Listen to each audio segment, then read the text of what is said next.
Recipe নিয়ে হাজির হয়ে গেছি। আগে খাওয়া থেকে শুরু করি, তাহলে বুঝবেন বিষয়টা কি।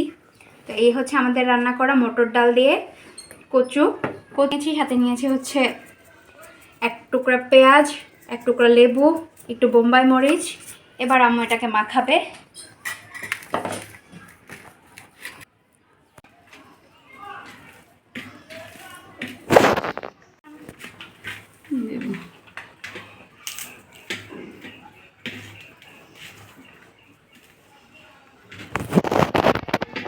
তো এই তো আমি খাবো এখন।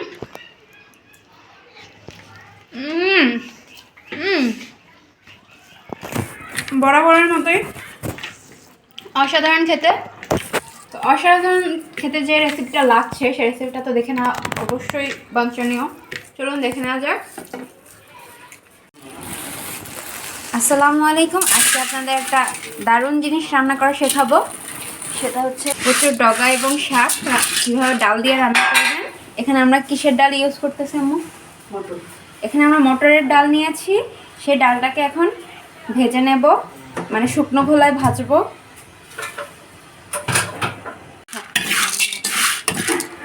আর এই যে দেখুন, এখানে আমরা কচুর ডগা এবং শাকটাকে খুব সুন্দর করে পরিষ্কার করে একদম কেটে নিয়েছি। যেভাবে আঁশটা ছাড়ায় সেভাবে আঁশ ছাড়িয়ে সুন্দর করে কেটে সেটাকে ভাপিয়ে নিয়েছি, তাই না? তো এই প্রসেসটুকু নিশ্চয়ই আপনারা পারেন, তবুও আমি নেক্সট টাইম চেষ্টা করবো আপনাদেরকে এটা আবার দেখিয়ে দেওয়ার। তো চলুন। তো এই দেখুন আমাদের ডালটা ভাজা শেষ। এভাবে করে আপনারা ভেজে নেবেন, প্রায় 2-4 মিনিটের মতো ভাজলেই হয়ে যায়। তো এখন আমরা ডালটাকে ধুয়ে নিচ্ছি, পরিষ্কার করে ধুয়ে নেব এটাকে। ডালটাকে আমরা ধুয়ে নিয়েছি, এরপর এটাকে পানি দিয়ে সেদ্ধ বসিয়ে দিয়েছি। ডালটা সেদ্ধ হতে থাকুক। তো এই তো আমাদের ডাল একদম সেদ্ধ হয়ে গেছে। এখন ঠিক এভাবে সেদ্ধ করে নিতে হবে ডালটা প্রথমে। তারপর আমরা এই ডালের মধ্যে অ্যাড করে দিচ্ছি হচ্ছে বেশ অনেকটা পরিমাণে রসুন বাটা, দিয়ে দিচ্ছি তেজপাতা, তারপর দিচ্ছি আদা বাটা,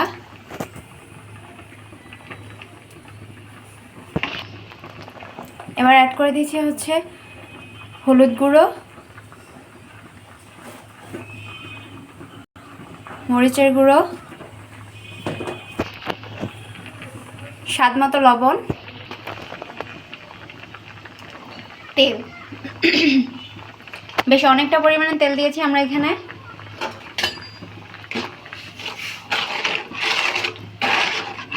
তো এবার ডালটাকে নেড়ে চেড়ে কিছুক্ষণ কষিয়ে নেব। ডালটা কষানো হোক। তো এই তো আমাদের ডালটা মোটামুটি কষানো হয়ে গেছে। এরপর যে আমরা এই সেদ্ধ করা কচুর ডগা আর কচুর শাকটা দিয়ে দিচ্ছি।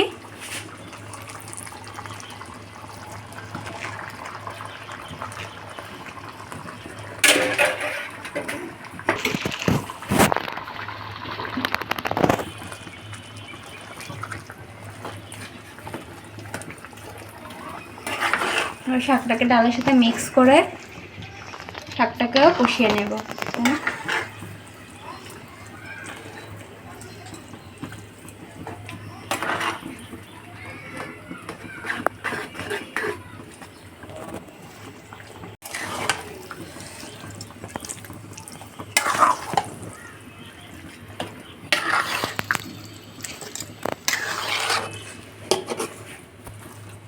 শাকটা কিছুক্ষণ রান্না হতে থাকুক।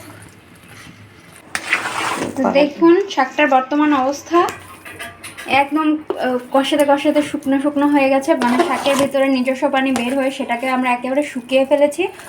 এভাবে আম্মু শাকটাকে সম্পূর্ণ শাক ডগা সমস্ত কিছুকে এভাবে ভেঙে ভেঙে দিয়েছে এবং বারবার এই প্রসেসটা চালিয়ে গেছে। তো তলায় লেগেও যায়নি আমাদের, খুব সুন্দর শুকনো শুকনো হয়ে গেছে। এবার আমরা এটাকে বাগার দেব। তো বাগার দেওয়ার জন্য আমরা চুলায় আরেকটা প্যান বসিয়ে তাতে বেশ অনেকটা পরিমাণে তেল দিয়ে নিলাম। তো তেলটাকে গরম করে নেব। তেলটা আমাদের গরম হয়ে এসেছে। এরপর যে আমরা কয়েকটা শুকনো মরিচ হচ্ছে একদম ভেঙে দিয়ে দিলাম।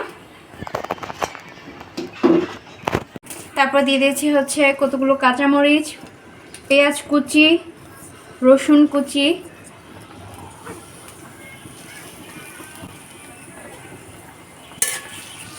এবার সুন্দর করে এগুলোকে একটু বাদামি বাদামি করে ভেজে নেব। আমাদের পেঁয়াজটা একদম, পেঁয়াজ এবং রসুন একদম বাদামি হয়ে এসেছে। এবার আমরা কষানো কচুটাকে দিয়ে দিচ্ছি।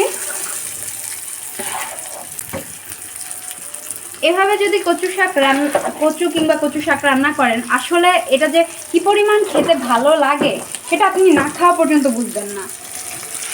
মানে ওই সময় শুধু কচু শাক হলেই চলে, আর কোনো আইটেমের প্রয়োজন হয় না। ইভেন কচু শাক রান্না করলে তো আমরা বাসায় ডালও রান্না করতে নিষেধ করি, এটা দিয়েই খাওয়া হয়ে যায়।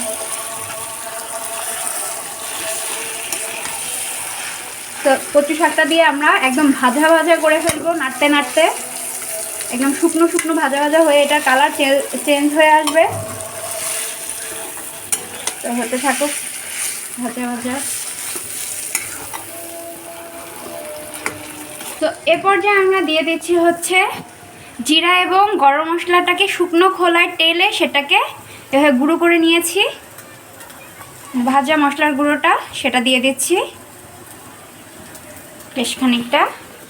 তো এবার আবারও এটাকে মিক্স করে আবারও নাড়াচাড়া ঘুটা দিয়ে একদম শুকনো শুকনো করে আরও ভাজা ভাজা করব। আমরা বেশি ভাজা ভাজা খেতেই পছন্দ করি।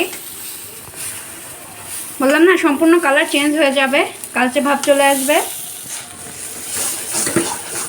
তো এইভাবে ঘুটা দিয়ে নেড়ে চেড়ে কিছুক্ষণ পরপরই দিতে হবে, নয়তো তলায় লেগে যাওয়ার সম্ভাবনা থাকে। তো এই প্রসেসটা চলতেই থাকবে যতক্ষণ না পর্যন্ত আমাদের পছন্দ মতো টেক্সচার চলে আসে।